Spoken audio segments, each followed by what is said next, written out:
childhood, that first visit, and decided this is the place for me. I was born a Hawkeye. It's the only place I ever truly considered with my whole heart. It was something that I already knew. Came up for a visit, absolutely loved it.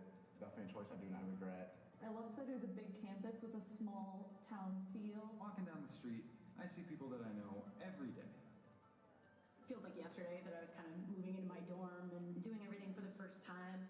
I've been really able to interact with other students, see other perspectives. Because of that, I feel like I've become a better student, a better citizen, a better person in the community. Life isn't linear. There's always going to be ups and downs.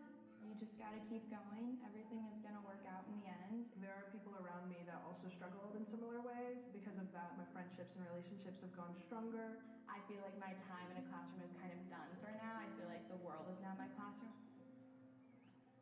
I think what's going to be going through my mind is I'll see the smile on my parents' face. How appreciative I am, and I'm proud of what I've done here. That feeling of like, wow, like we all made it, you know? All the people who've supported me along the way, because it won't just be my accomplishment. In a way, it reflects on all of us. If there's anyone I want to thank, obviously, I have to start with my mom and dad. It's gonna make me sad. I want to thank my family for always sticking by my side. Grandparents, my partner. Thank you so much for supporting me, but also pushing me. I'm just very grateful for you. This is over, but I know I'm exactly where I'm supposed to be. Oh my God, I actually did it.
You may be seated.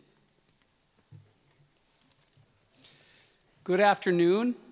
Welcome to the Spring 2022 College of Education Commencement Ceremony. I am Dan Clay, Dean in the College of Education. I want to extend an especially warm welcome to the families of today's graduates. I know the room is filled with parents, grandparents, sisters, brothers, extended family members, friends, and so many others here today to support our graduates. We are pleased that you're all here to help us celebrate and to bear witness to the most important milestone accomplishment of all those graduating today. We are most privileged and very grateful to have been a part of their lives for these past few years. The entire university community shares in your pride and in your happiness on this very special day. Allow me to acknowledge the many people assisting us with today's commencement ceremony. Please stand and remain standing as you are introduced.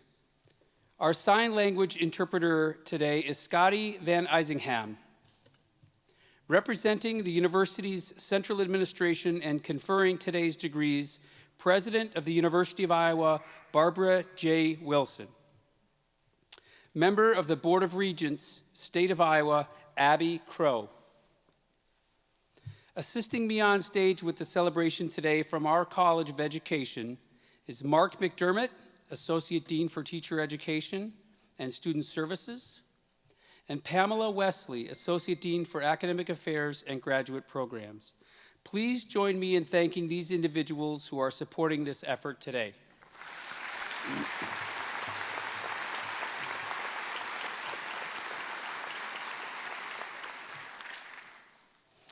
In addition, we recognize all our faculty and staff who have contributed in so many ways to our students' success through teaching, academic advising, supervising field experiences, and other services throughout these teacher candidates' times in the college. Whether seated on stage or before us in the audience, faculty and staff, would you please stand so we can recognize all of you? Please join me in thanking these individuals for all they've done to contribute to the success of our students.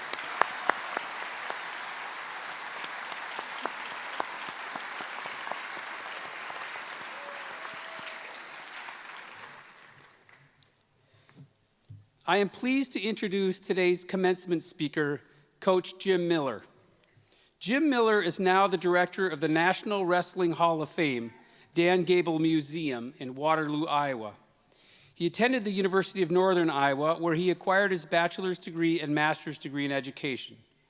He also became a two-time NCAA champion in the sport of wrestling. His greatest accomplishments were yet to come in 37 years of coaching in the sport of wrestling. 7 years at the high school level, 8 years as a top assistant at UNI, and then 20 years as head coach Wartburg College in Waverly, Iowa. When he arrived at Wartburg, the program had not won a conference championship in 13 years and had never won an NCAA title. When he retired, 22 years later, they had won 21 consecutive Iowa Conference championships, had accumulated a dual record meet of 413 wins to 34 losses, and had won 10 NCAA team championships. Only 5 coaches in the history of the sport have won 10 or more national team titles, and 2 of those are from Waterloo, Iowa, Dan Gable and Coach Jim Miller. Coach Miller is a member of 10 Hall of Fames. He was named the National Coach of the Year 5 times. His team was featured on the front page of the New York Times sports page at the end of his coaching career. He is an author of a book titled Do It Anyway, which came out in 2021 and is also a well-known national motivational speaker. Ladies and gentlemen, please help me in welcome Coach Jim Miller to the podium.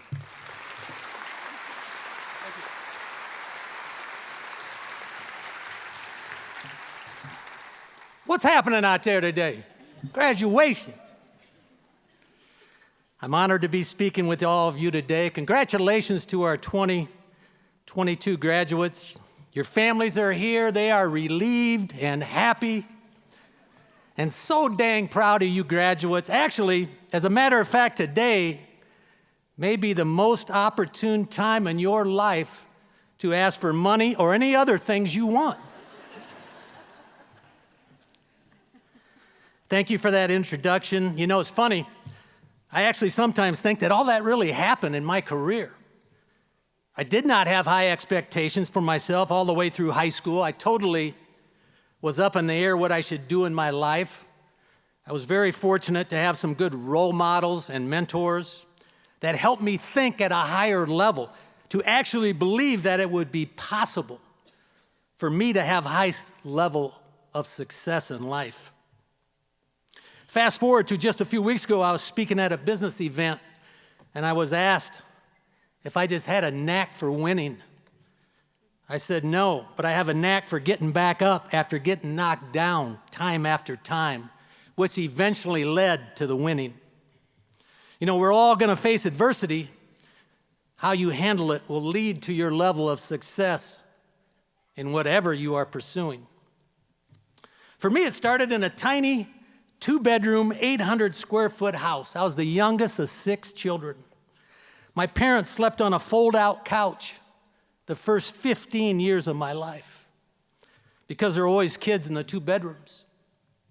When I was 15, I was the only child left in the house, and my parents moved into a bedroom. That was a big day. 15 years on a pull-out couch. That means my parents pulled out that couch at least 5,475 times. Yeah, looking back, I appreciate knowing what sacrifice looked like. And to this day, I really appreciate having my own bedroom. Growing up, I loved baseball. At 9 years old, I had what I thought was a major catastrophe in my life. I did not make the Little League baseball team in my area of town. We had a tryout day, and I did not do very well. The next day, the coach posted the list of players that made the team, and I wasn't on it. I rode my bike home, tears running down my face. I was devastated and embarrassed. When I got home, my father was in his usual spot after work, sitting in his reclining chair reading the newspaper. He asked me what was wrong. I told him I didn't make the team. He said, "What happened? Did you have a bad tryout?" I said, "Yes." And he paused for about 5 seconds and said, "I guess you're just going to have to get better," and went back to reading his newspaper. The next day, there was a pitchback in my yard, and I wore that thing out and got better. The next year, I was on the Little League All-Star team. If you don't like the result, just get better. I can't tell you how many times that came into play in my life as an athlete, coach, teacher, husband, father. If you want better results, just get better. Thanks, Dad. I lost you in 1989, but you're still with me. And I'm sure you didn't know that your wisdom would be shared with the Iowa University Department of Education 2022 graduates. Very cool. The last defining moment I want to share came during my senior year of high school. I was a 2-time national champion in college, so people are usually surprised when I tell them going into my senior year of high school, I had not even qualified for the Iowa State Wrestling Championships. I was not a confident student athlete at that time. Fortunately for me, a new coach came in that year who inspired me. Early in that season, I will never forget him saying, "Jimmy, when we get to state this year," and he kept talking, but I didn't hear another word he said. I'm thinking to myself, Coach thinks I can go to state. Coach thinks I can go to state. My expectations went up, my excitement went up, my work ethic went up. And that was also the first time in my life that I actually envisioned myself walking into the state tournament as a competitor instead of a spectator. You know, sometimes someone else might believe in you more than you believe in you. Can you think of somebody that has done that for you? Cared enough to lift you up, to encourage you, to help you think you can accomplish even more than you think you can. Today, I encourage you all to do this for others along your next life journey. Take the time to invest in other people. You will enhance their lives, but it will also enhance yours. My coaching career, which I'm best known for, can be summed up in 3 words. Do it anyway. Do it anyway is a simple concept in which all good teams, businesses, and organizations have people willing to go the extra mile for themselves and each other. And that was the expectations of my teams. We would go the extra mile for ourselves and each other. And sometimes, you know what? You don't want to, and sometimes you may not feel like it. You do it anyway if it's important to your success.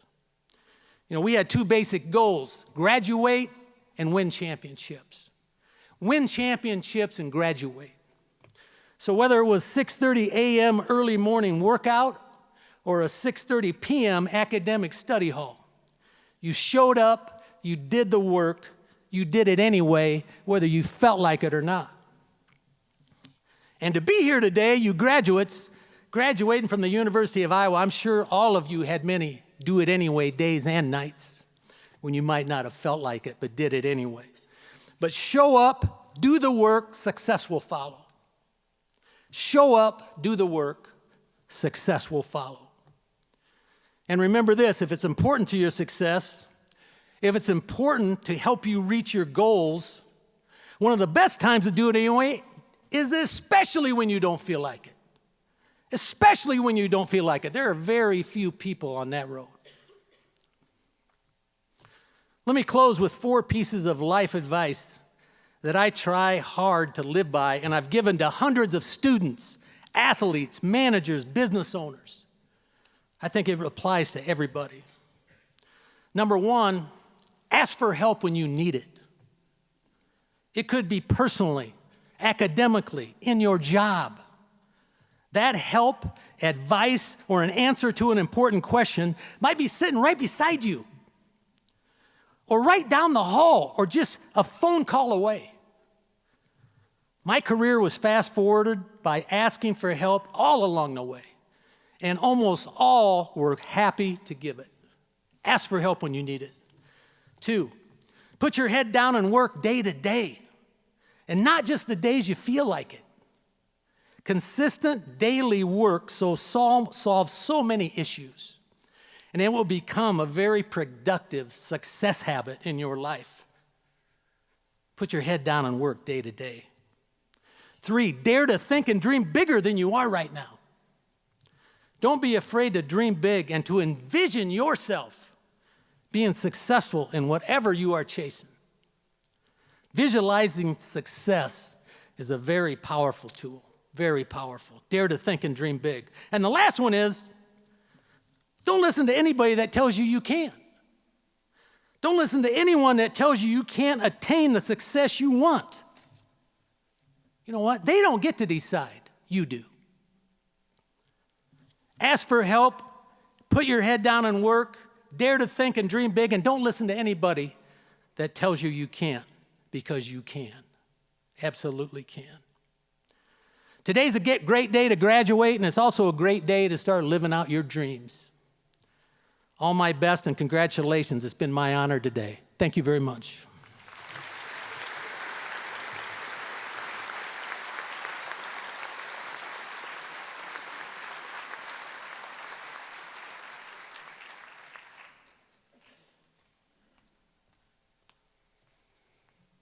Thank you, Coach Miller. Good afternoon. Each year, our students are asked to nominate a faculty member they feel made a significant impact on their learning to share an address with us. This year, our students selected Professor Saba Khan Vlach as their faculty speaker. Dr. Vlach is a faculty member in literacy education, and I am thrilled to get the chance to introduce her. Dr. Vlach always amazes me with her heart, her concern, and her consistent desire to seek excellence in creating valuable learning opportunities for her students. She is a critical and reflective educator who brings her deep knowledge of being and doing in an everyday classroom with elementary students. She offers her voice and energy. She provides important counter-narratives to stories and positions that are often accepted as universal. And she gives life to the project of teaching children growing up in our modern world. Dr. Vlock was an elementary teacher for 17 years. 17 years. She earned her MA in Reading Education from Texas Women's University and her PhD in Language and Literacy Studies from the University of Texas, Austin. Dr. Vlock currently teaches courses about children's literature in our elementary education program, as well as a variety of different graduate courses in the Literacy, Culture, and Language Education PhD program. Dr. Vlock's teaching and research centers on the need for transformation and anti-oppressive education for young people and their teachers, and on the enactment of critical pedagogies and children's literature. Her latest work is a project with Muslim mothers. I'd like to share some of Dr. Vlock's words from her award-winning dissertation, because I think that they demonstrate so clearly her strength as an educator, researcher, thinker, and writer. Near the end of this massive and excellent work, she states, "I am left thinking about the need for us, critical educators, to make the commitment to continually work to sustain and grow our critical sociocultural knowledge. I'm left wondering about the teacher's need for community rather than isolation in this work. I am left wondering about time and the need to make a commitment to this process of becoming and reading the word in order to read the world, but also to be active out in the world over days, weeks, months, and years." I know that you don't want to hear from me reading Dr. Vlock's words, rather you'd like to hear from her. I am proud to introduce Dr. Sabahan Vlock, the Spring 2022 College of Education Faculty Commencement Speaker.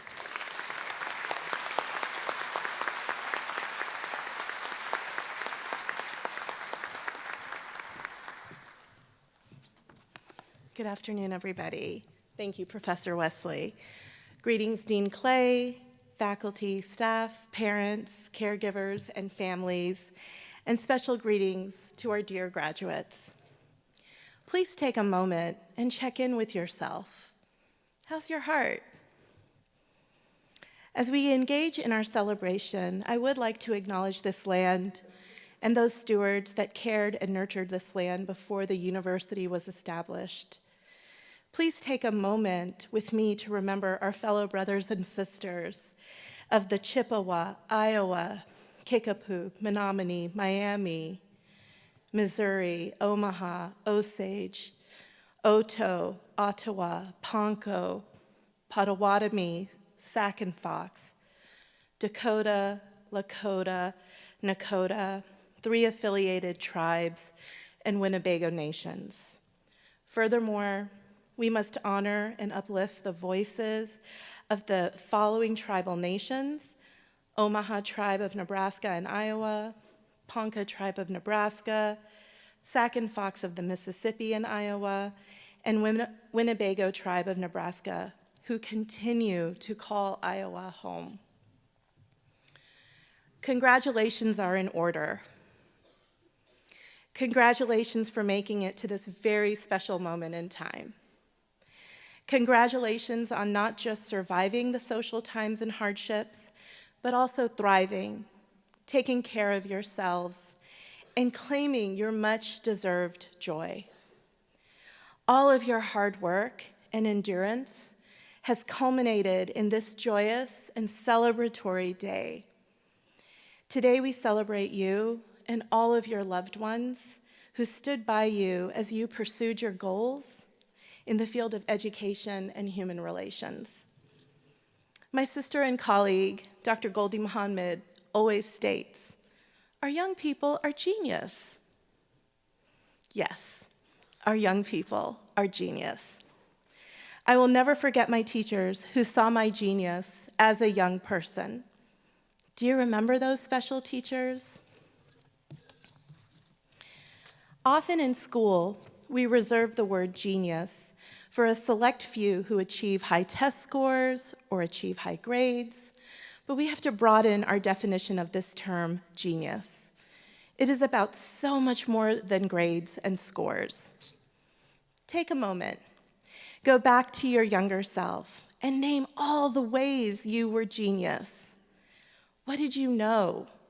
What could you do that was magic and special and unique to you? As a child, I felt I had brilliance and special genius-like qualities. For example, I loved to braid hair.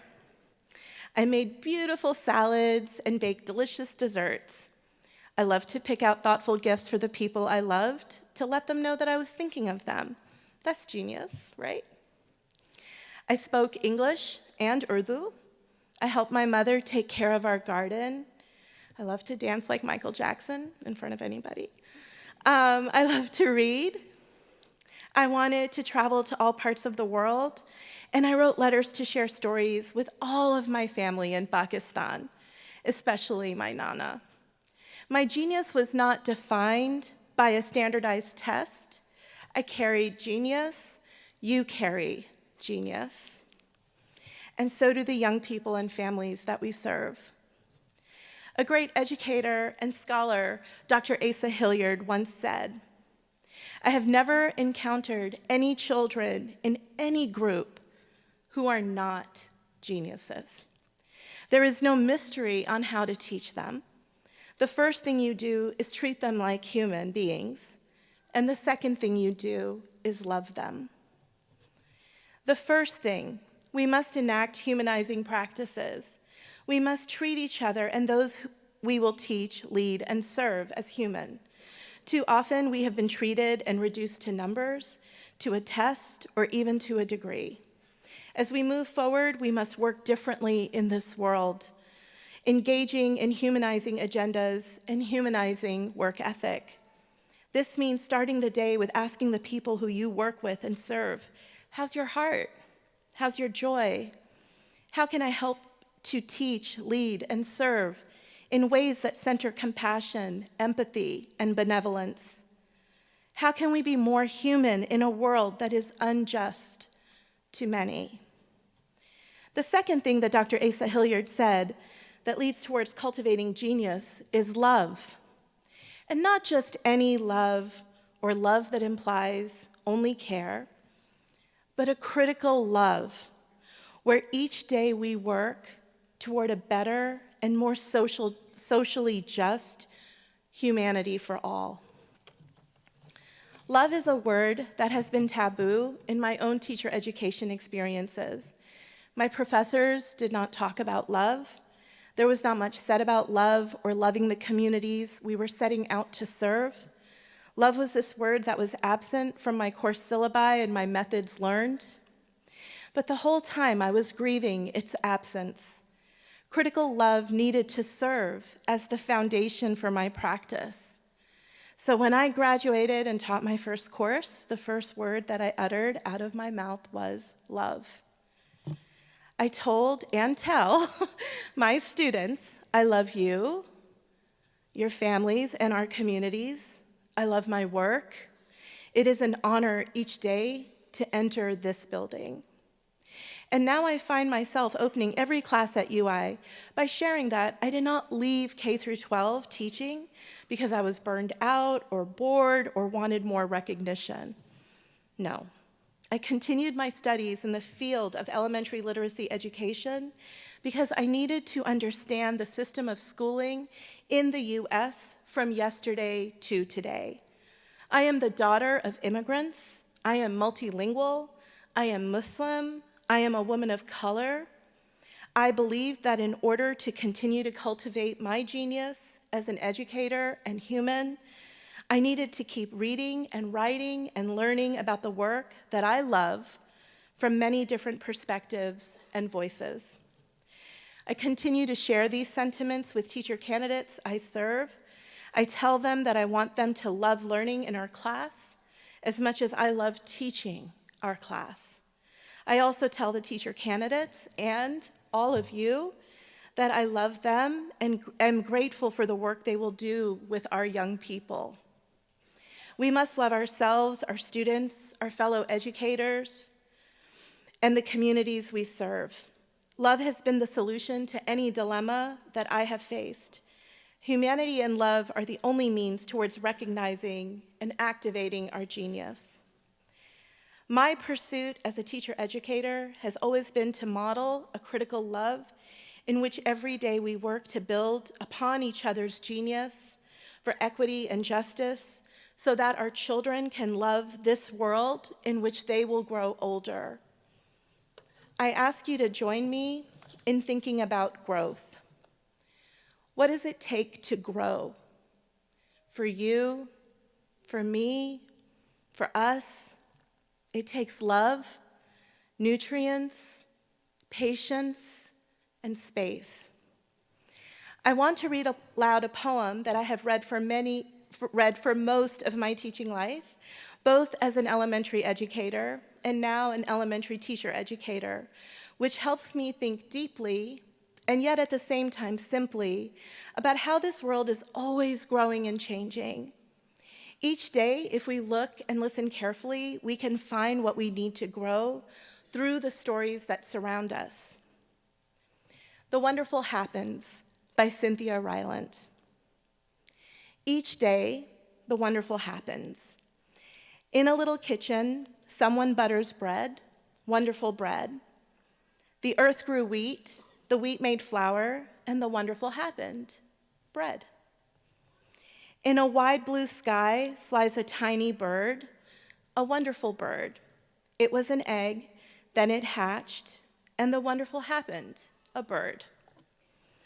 Up a white fence climbs a red, red rose, a wonderful rose. Someone loved flowers and asked a seed to grow, and the wonderful happened, a rose.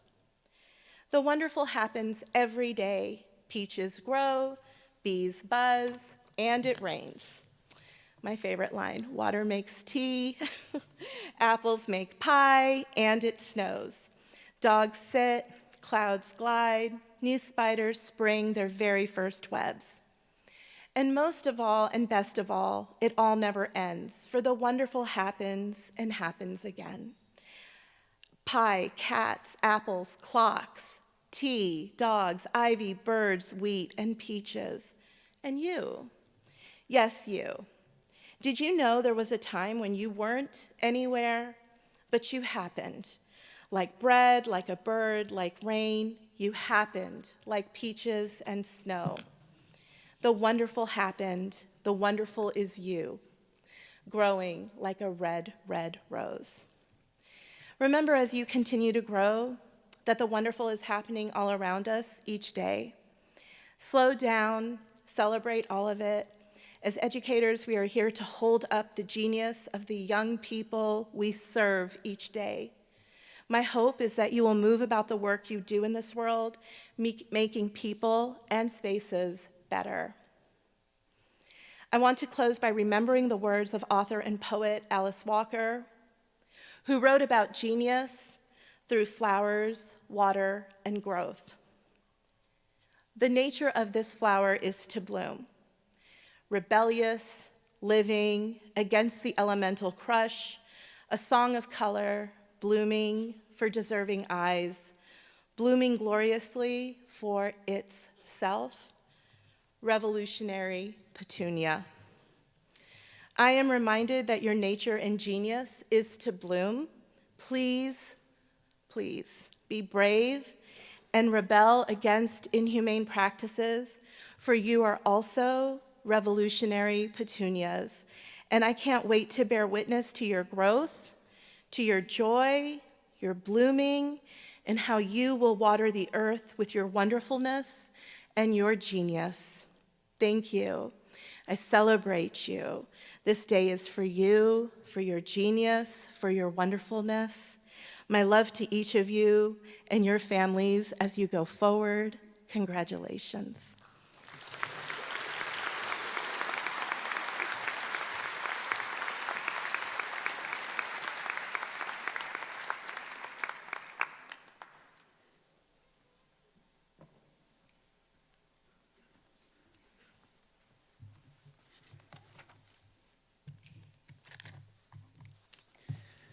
Thank you, Professor Vlach, for that wonderful talk and for everything you do for our students every day. Thank you. It is now my pleasure to introduce our student speaker, Tucker Korpening. Tucker comes from a newly minted and extremely valuable major created by the College of Education within the last 2 years, the Education Studies and Human Relations major. Upon graduating high school in Independence, Iowa, he first thought he wanted to be a high school English teacher. Having a deep sense of home within literature, a powerful belief that education should be a vehicle for liberation, and a passion for serving those whose voices have been historically silenced, his experience teaching in the classroom was one of the most foundational aspects of his college career, but not in the way that you may think. Although he found fulfillment teaching, he found his skill set to be more helpful elsewhere. Through Tucker's experiences serving as a co-chair for University of Iowa Dance Marathon, gaining professional insight through an internship with the University of Iowa Center for Advancement, and picking up a political science minor in addition to his English and Education Studies and Human Relations majors, he found the impact he was able to make remained in education, but it was not in the classroom. Instead, it is through strategic educational development. Oftentimes, obstacles within the field of education are the result of decisions made by people who only represent a singular portion of its affiliates. Tucker hopes to advocate in opposition to this trend. Going on to earn his master's degree in higher education and student affairs at New York University in Manhattan, New York, while serving as the graduate intern for first-year experience at Fordham University Lincoln Center, Tucker aims to implement strategic programming that will better the equitability and accessibility of educational opportunities for all while living out his personal dream of living in New York City. Please welcome Tucker.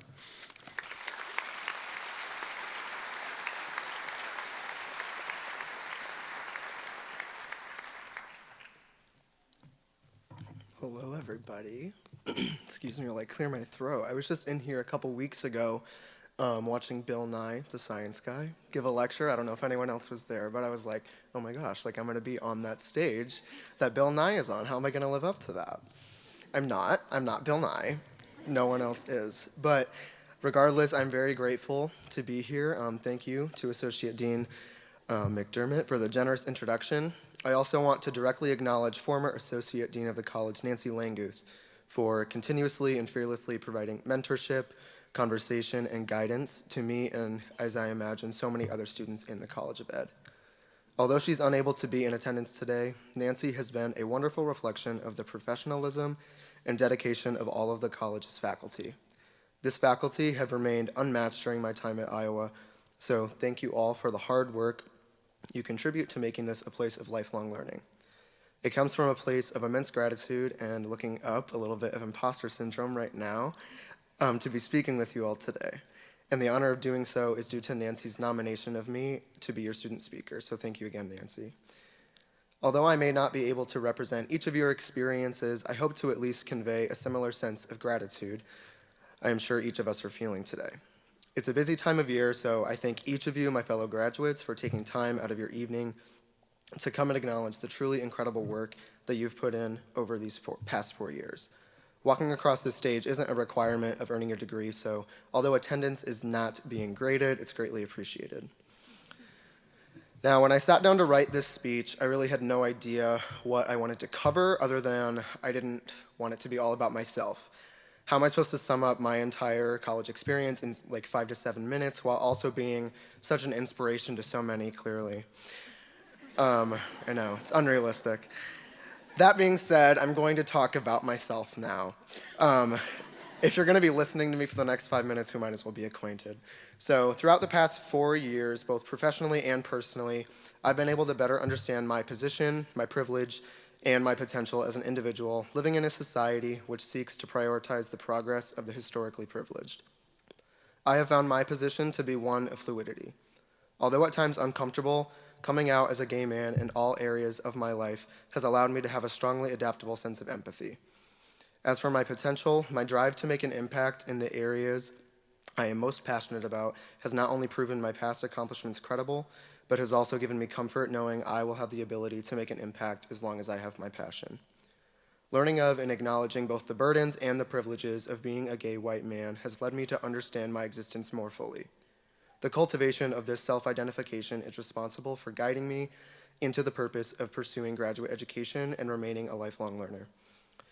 However, as Dean McDermott mentioned, the way I envisioned myself remaining a lifelong learner looked a lot different 4 years ago than it does now, because I'm not going on to be a teacher. I didn't think I'd be endorsed to say that at the College of Education commencement, but here we are. It's the truth. My experiences in the classroom were eye-opening, of course, but not exactly in the same way as so many other educators. The ability to educate an entire class full of kids aging from 5 to 18 is a skill, let alone a talent, that is oftentimes not acknowledged enough. And I feel I have the privilege to say that, given walking out of my practicum classroom every day, I was exhausted from the brain power that it took to create and execute a lesson that 30 different kids with 30 different learning styles could get something out of. But it wasn't the exhaustion of teaching that drew me away from this career path. It was the processes I witnessed in the classroom that drew me to a different one. To those of you who are pursuing careers in K-12 classrooms, I applaud your commitment and the profound positive impact you will have on so many students' lives. Your leadership and service in K-12 education are more important now than ever, and I hope you continue to receive recognition for your work for years to come. For those not seeking teaching licensure, but who are still committed to creating change in the world of education, I am grateful for the creation of the Education Studies and Human Relations major within the College of Education. As one of the first graduating classes from this program, me being one of 10 Escher graduates today, we have received a multidisciplinary education that will accommodate flexible career opportunities for those who are interested in making an impact within the field of education, just not in a K-12 classroom. Upon the creation of the Education Studies and Human Relations, or Escher major, I am exposed to precisely what I had felt I was lacking in the classroom: an outlet to create intentional and strategic change toward a more inclusive, equitable, and accessible educational system. Over my years as a student and as an individual, I have found systemic oppression to occur through a trickle-down effect. We imitate the behaviors of those in authority. So when higher education institutions are not making choices that are creating an equitable and accessible learning environment on their campuses, secondary and elementary institutions typically will follow suit.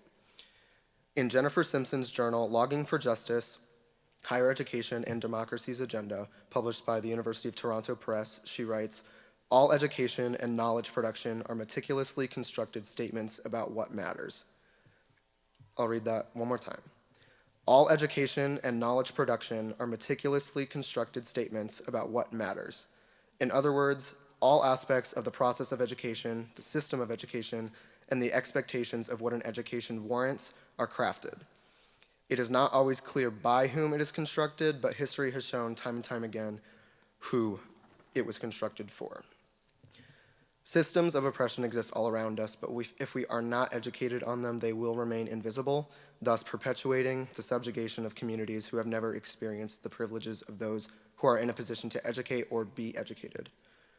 Of course, this is a long-winded way of saying the issues that teachers face in the classroom are not due exclusively to what happens in the classroom. Most times, it is actually what happens outside of the classroom that impacts what happens inside the classroom. The work of policymakers, strategic planners, admissions counselors, nonprofit development officers, financial aid advisors, recruiters, among so many others, is work that can make or break a student experience just as much as can their teachers in the classroom. Because of this observation, which has been propagated through my studies and experiences in college, I've realized my passion remained in the field of education, but would instead find its root in higher education and student affairs development. This profession may look like an advisor, a dean, an admissions counselor, a professor, a development officer, strategic planning board, but the flexibility of working in education is what excites me about it.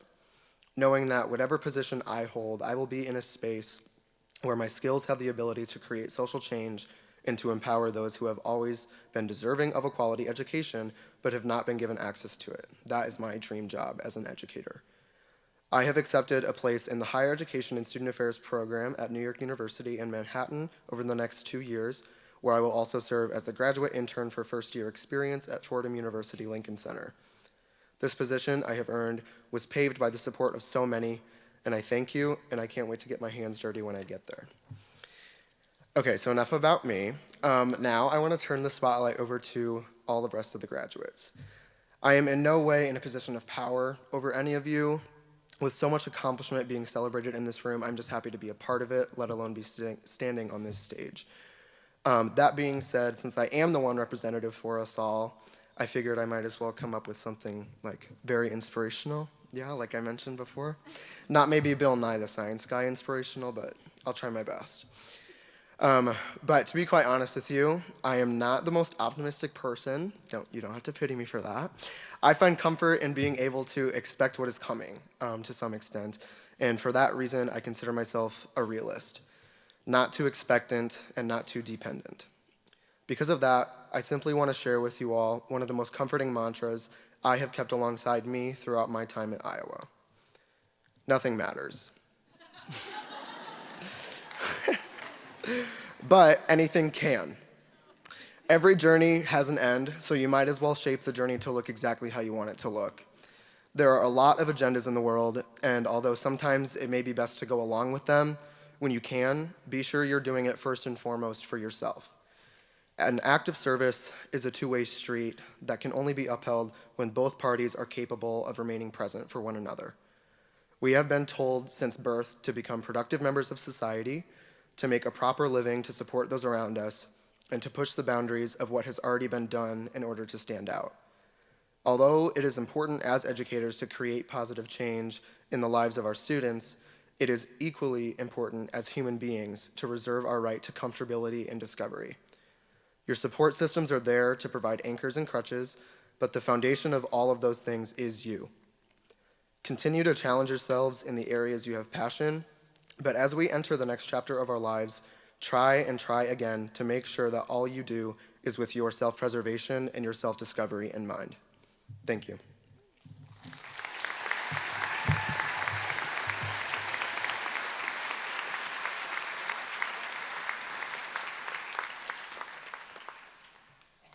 Thank you, Tucker.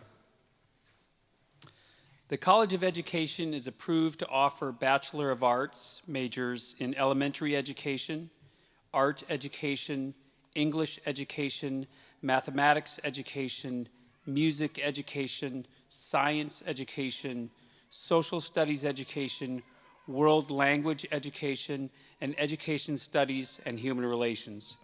We are pleased to have the University of Iowa President Barbara J. Wilson with us for the conferring of this degree. President Wilson, please join me at the stage, and will the candidates for the degree Bachelor of Arts please rise? That's you.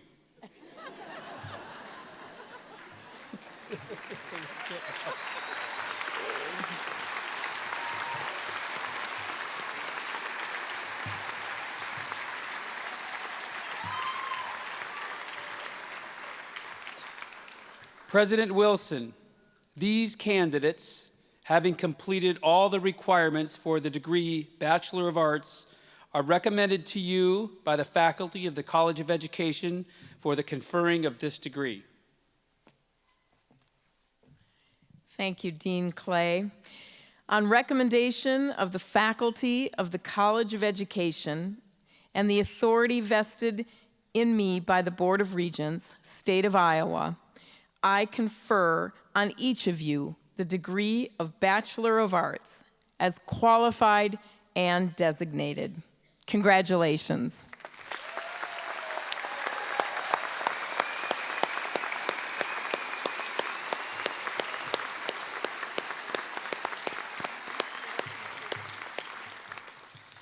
The turning of the tassel is the tradition of gesture by which each student signifies passage from degree candidate to graduate. Please mark your new status as graduates of the University of Iowa and the College of Education by moving the tassel of your cap from the right side to the left.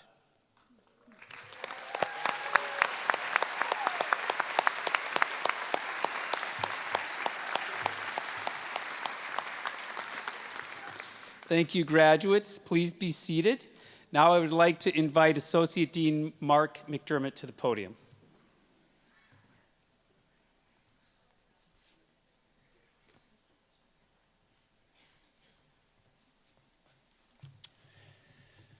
Tonight I have the honor of sharing with you and celebrating the accomplishment of each of our program completers. At this time, we will honor the program completers in our elementary education, secondary education, and education studies and human relations programs. Formal recognition will be given when your program coordinator reads your name.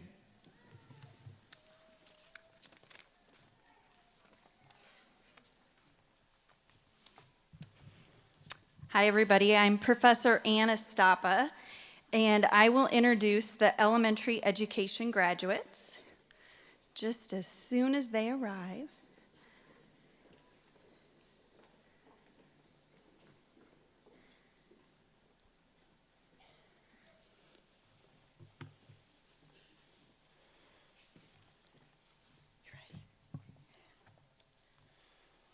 Angelica Lizbeth Hernandez.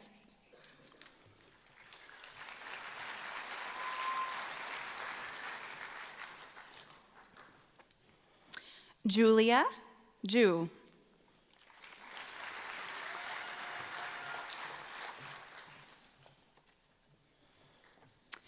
Jennifer Catherine Hall.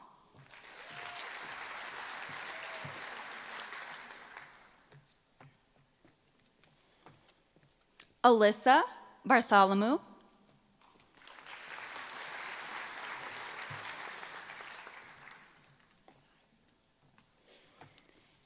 Casey Nimps.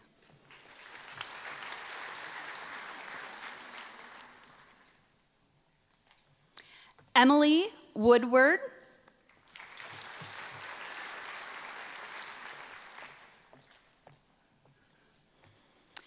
Jenna Walsh.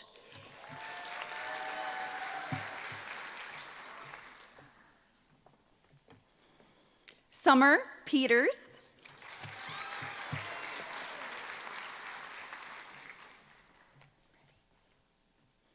Sophie Palo.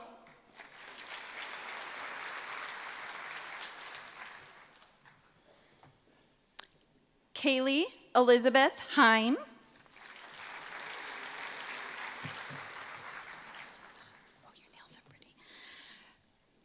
Brittany Sarah Ulrich.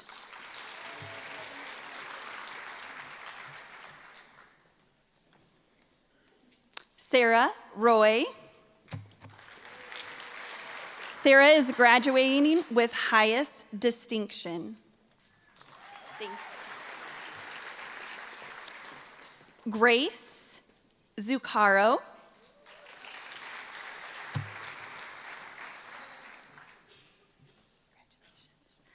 Lily Slaba.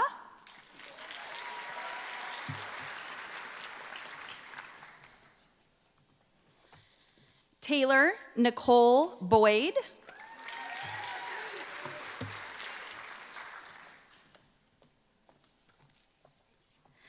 Amanda Banky.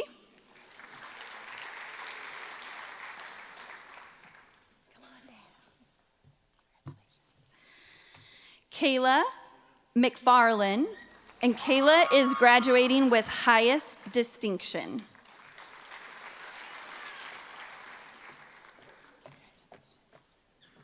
Grace Looker.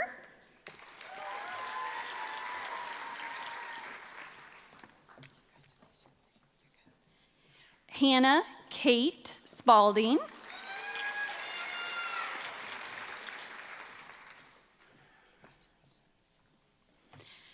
Hannah Gail Bohr.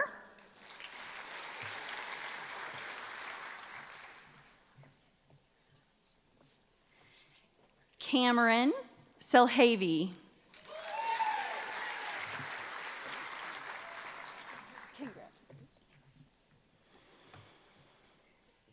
Callahan Thomas.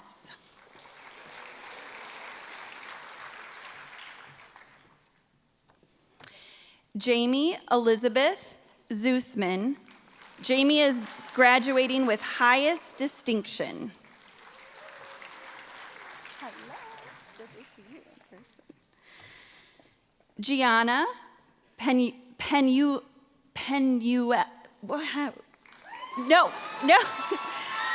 Gina Marie Penuela.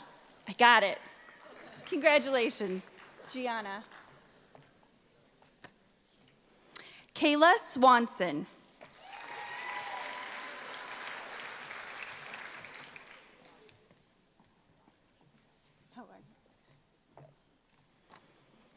Brittany Burke.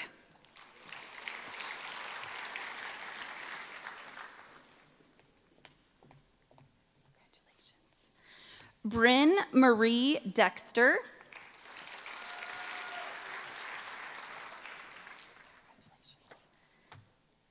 Oh, I was like, you have to go this way.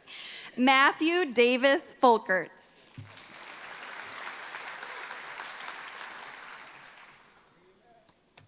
Grace Michelle Lundy.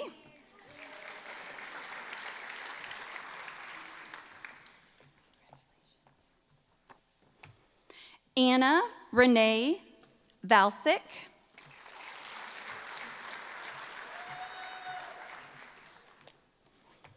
Kayla Marie Joyner.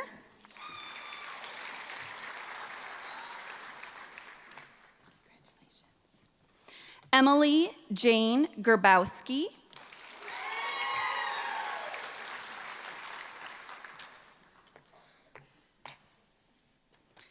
Brendan P. O'Sullivan.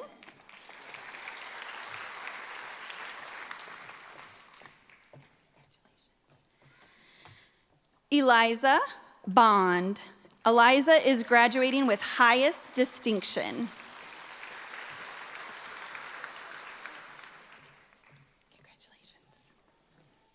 Jocelyn Lynn Eve Reesberg. Jocelyn is graduating with high distinction.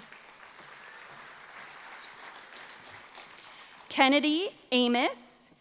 Kennedy is graduating with high distinction.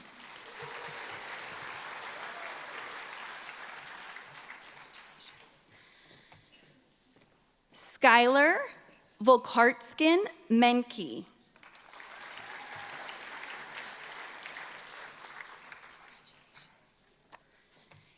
Bailey Jean Coy.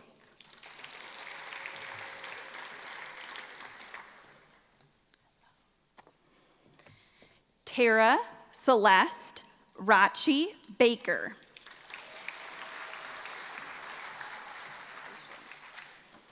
Emma Kaylin Collins.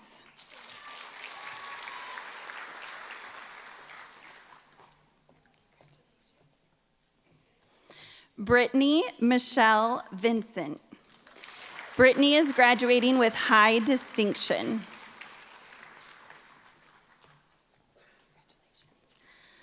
Molly Marie Lemke.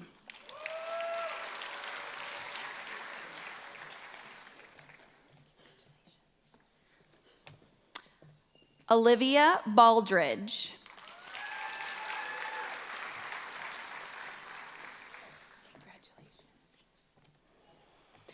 Annabelle Catherine Luke.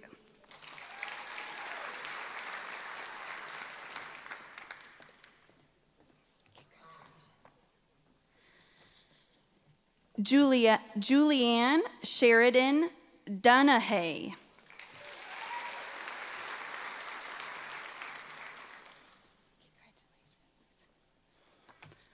Lindsay Elizabeth Shirkowski.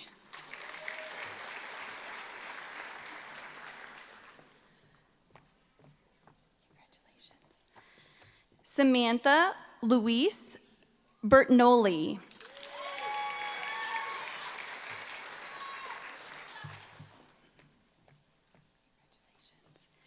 Catherine Ashley Baskin.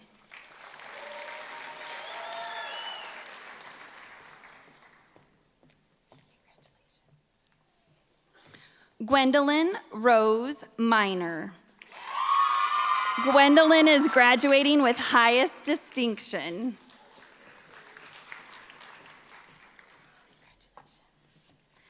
Emma Marie Garcia.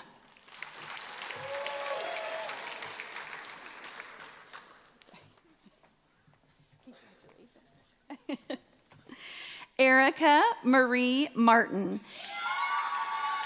Erica is graduating with highest distinction.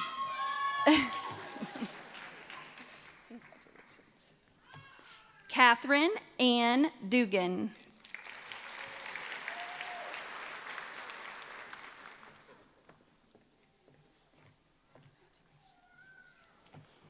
Emily Jane Manley. Emily is graduating with high distinction. Oh. Congratulations. Lucy Marie Griggs.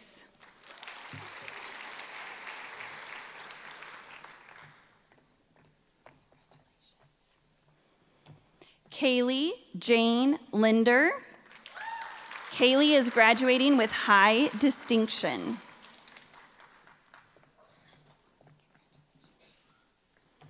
Aubrey Lynn Miller.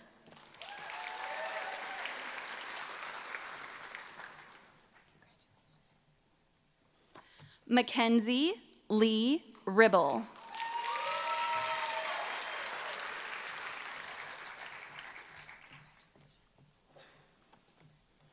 Anne Eileen Obardovich.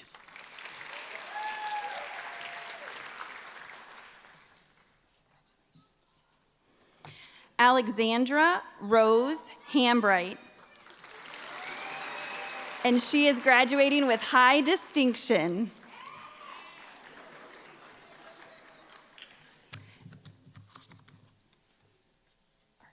Okay, please join me, not that I don't want to read yours, but I get to share. Please join me in congratulating the Elementary of Education graduates.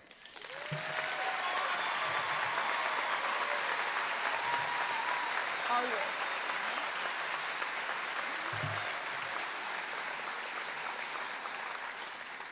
I am Professor Allison Rowe, and I will introduce the graduates completing the Teacher Education Program in Art Education. Tessa Hutchings with high distinction.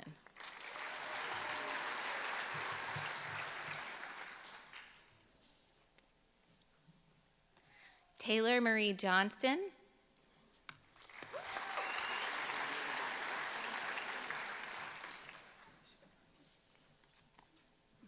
Rachel Elizabeth Meyer.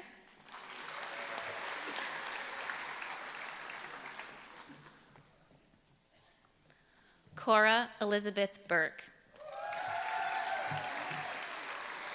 Please join me in congratulating the graduates who have completed the Art Education Program.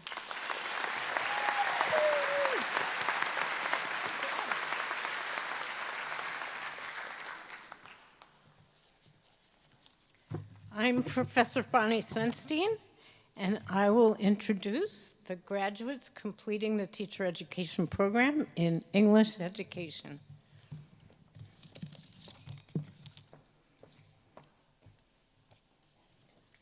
Kaylee Marie Migratachin.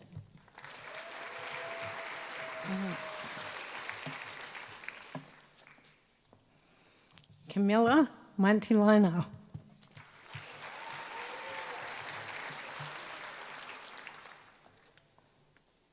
Spencer Richard Owen.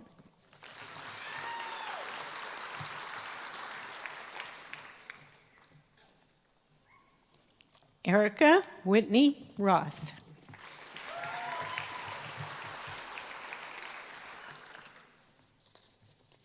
Emily Jo Johnson.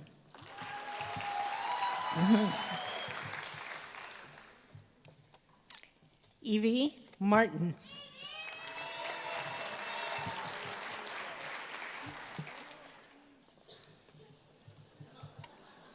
Derek Hansen.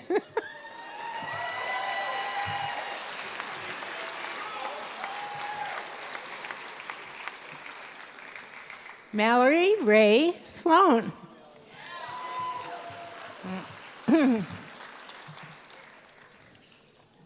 Logan Burrows.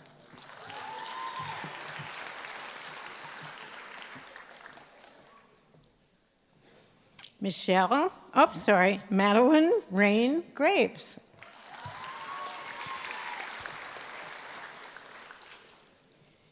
Ethan John Saylor.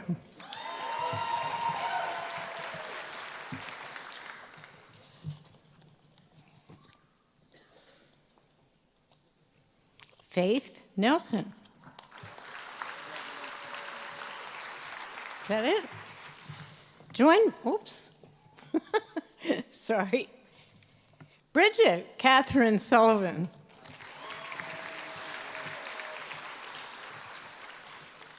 Join me in congratulating all of those future English teachers.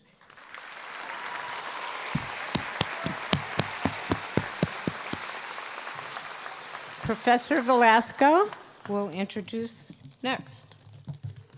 Bonnie, I think you have a few more left. Where? Do I? I still have people left? Where are they? Come on. I thought I finished. I thought this was alphabetical. Kathleen Ann Kenny. Sorry, English teachers rule. Joseph James Maskey.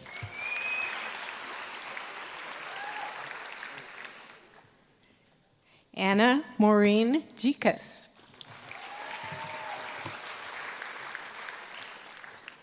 Spencer James Gears.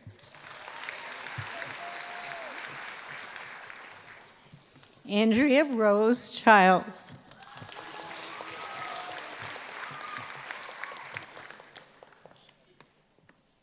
Okay, now Richard Velasco. Richard!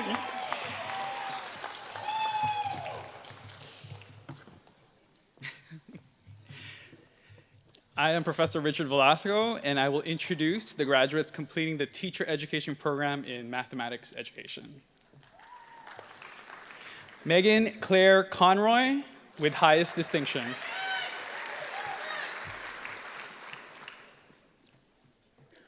Karine Takara.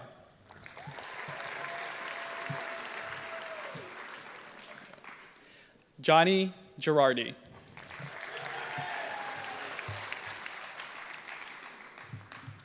Please join me in congratulating those who have completed the mathematics education program.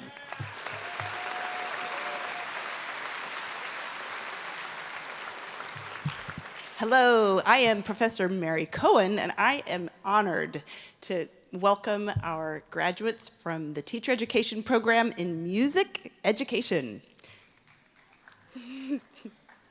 First, Connor LePage.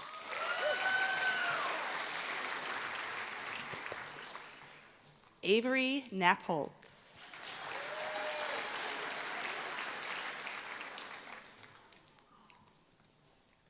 Guillermo Dajaro.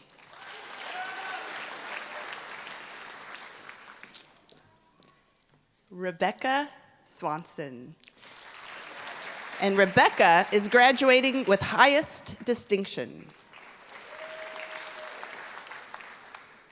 Thomas Thiling. And Amanda Thomas. Please join me in congratulating these amazing music educators from the teacher education program.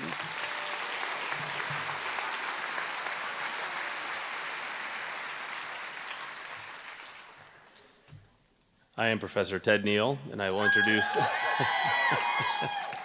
Thank you. And I will introduce the graduates completing the teacher education program in science education.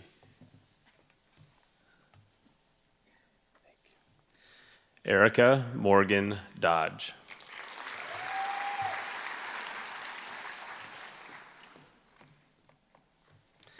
Cameron Chist.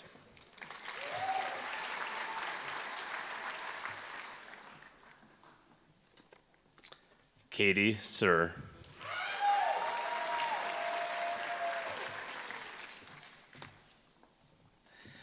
Gabrielle Beckman.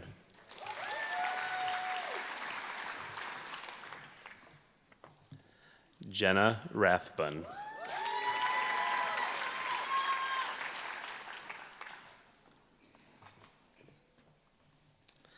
Michaela Christina Willison.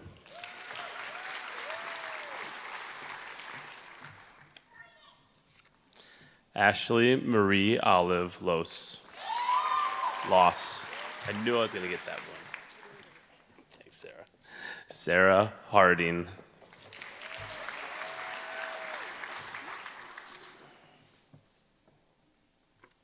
Riley Robinson.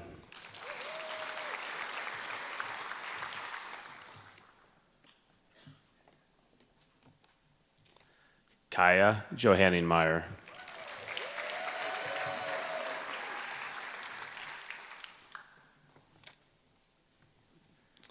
Zach Gavin. With distinction. Uh-oh, you can't graduate. Eva Saleo.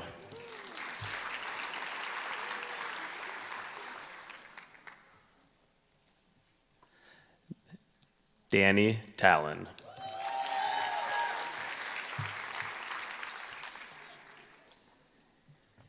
Kaylee Erin Mulbauer.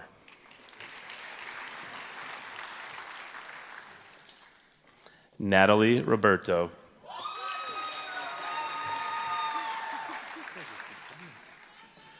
Courtney Stroman.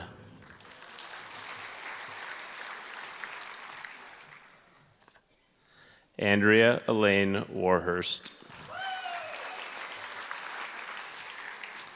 Please join me in congratulating those who have completed the science education program.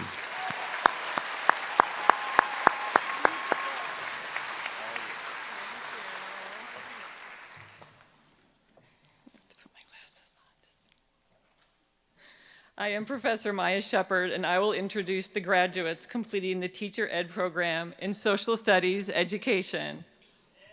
Woo!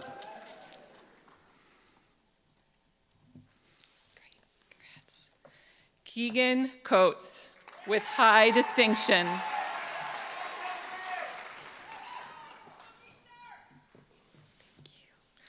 Tegan Marie Kafer, with high distinction. Aubrey Worthman, with high distinction.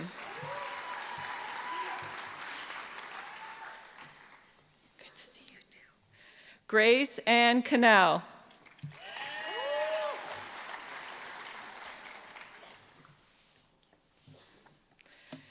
Jacob Chiabetti.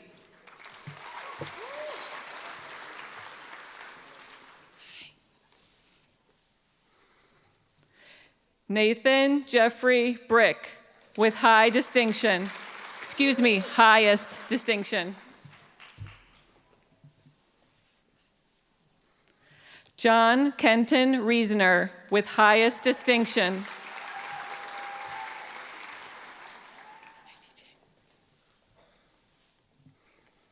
Thomas Joseph Neal.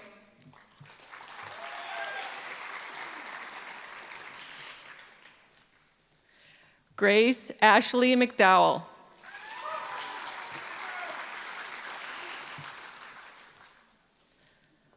Elena Thera Kufis.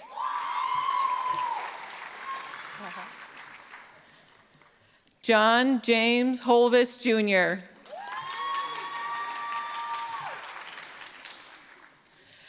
Zachary James Grant.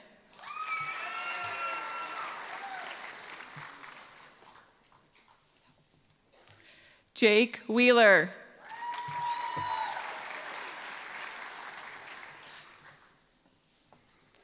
Justin Kyle Swenson. Please join me in congratulating those who have completed Social Studies Education program.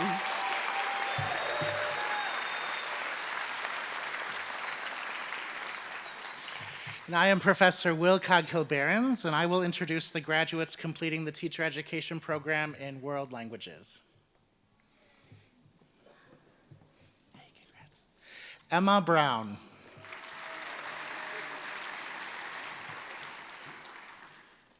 Rachel Duray.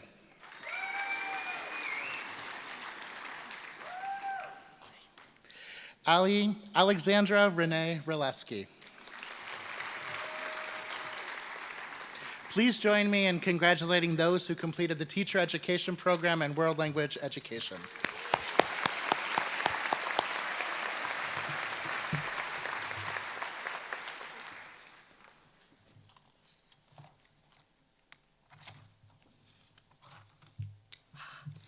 Find my page.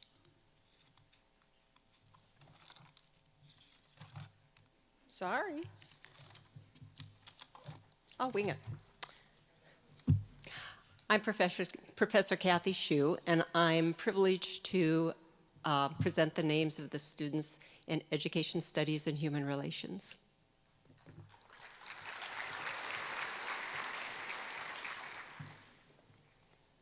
Max Frost,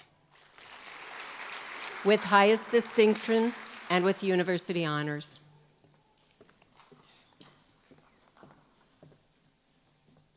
Grace Herman.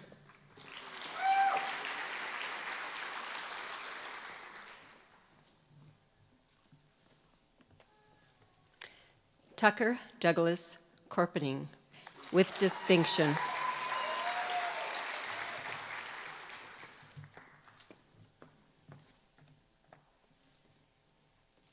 Caitlin Nicole Routh.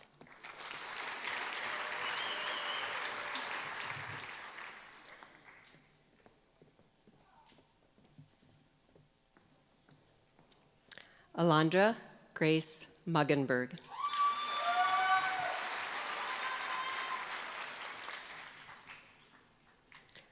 Lauren Ann Friedel.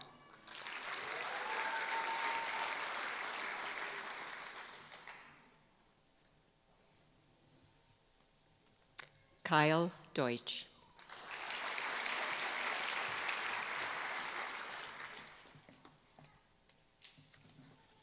Grace Joy Carlson.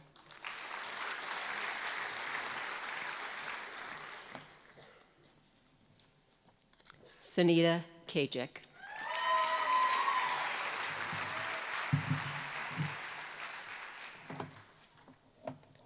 Join me in congratulating all the graduates in Education Studies and Human Relations.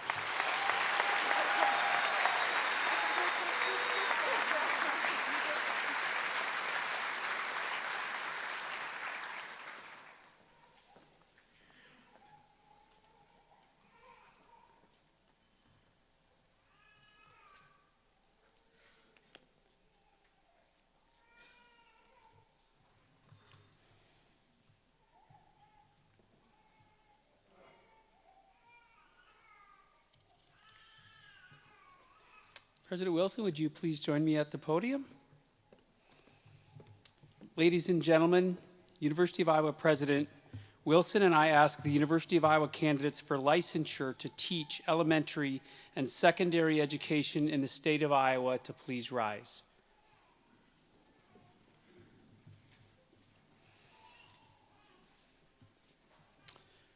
President Wilson, these candidates, as an integral part of their university experience, have completed professional studies in the field of education. The State of Iowa Department of Education recognizes the professional goals of these scholars and has empowered the University of Iowa to recommend these individuals for the teaching licensure appropriate to their course of study. The University of Iowa cooperates with the Iowa Department of Education in preparing students who will teach in elementary and secondary schools in our state, across our nation, and around the world. The University of Iowa takes great pride in fulfilling its charter mission to educate outstanding teachers. To our students who have chosen to enter the noble profession of teaching, and who have met the requirements set by the College of Education and the state of Iowa, I recommend you, on behalf of the University of Iowa, to the Department of Education for licensure as elementary or secondary teachers. My colleagues and I extend our heartiest congratulations. Well done.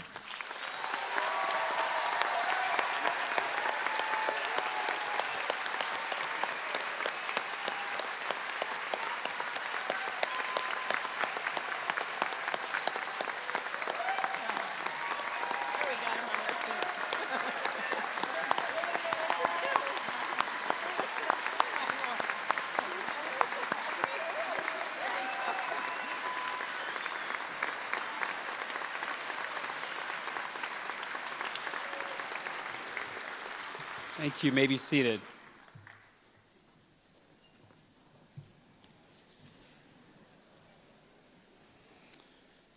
Graduates, this weekend you will leave the College of Education and start new roles in the profession of education.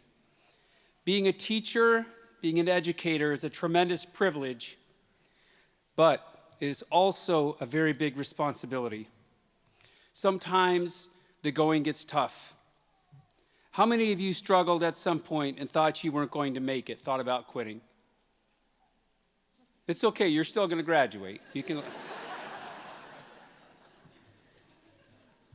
It happens to all of us. As Coach Miller said, there will be kids in your classrooms that feel that same way, that have that same fear that they can't make it. They'll want to quit. They will be looking up to you just as you looked up to those around you to help you through those tough times that helped you get here today. Remember what it took for you to see through that struggle and find yourself in today's celebration. Be that inspiration to those kids in your classrooms who will also struggle. You'll do that for those kids because you care, and you'll do that because that's what Hawkeye teachers do. You have our support, our confidence, our admiration. We're very proud of all that you've accomplished. We have big expectations of you, and we know what a difference you will make. I look forward, as you do, to all the things that lie ahead. Thank you for being a part of our Hawkeye family, and we hope you'll stay a part of our Hawkeye family. Once a Hawkeye,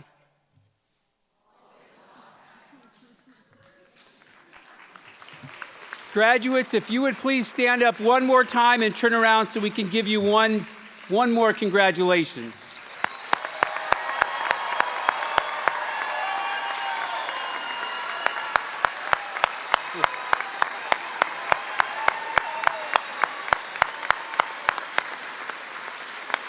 I love it. All the parents. It's the best.